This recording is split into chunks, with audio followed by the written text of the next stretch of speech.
আলাইকুম রহমতুল্লাহ বারকাতুহু।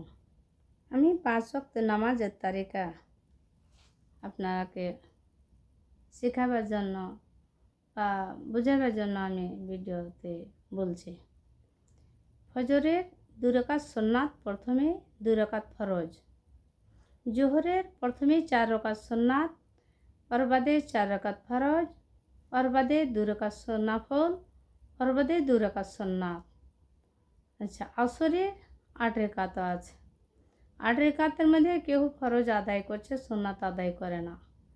ওই 4 রাকাত আছে সুন্নাত, 4 রাকাত ফরজ। মাগরিবের 5 রেখাত, 3 রেখাত ফরজ, প্রথমে 2 রেখাত সুন্নাত। ইশারে 2 রেখাত সুন্নাত, ওর বাদে 4 রেখাত ফরজ, ওর বাদে 2 রেখাত নফল, ওর বাদে 3 রেখাত বেতুর। যে 3 রেখাত বেতুর আদায় না করবে 1 রেখাত, তাতে সাব্বে হিসমা, আলহামদু, ওর বাদে সাব্বে হিসমা, ওর বাদে কোনো একটা ছোট সূরা।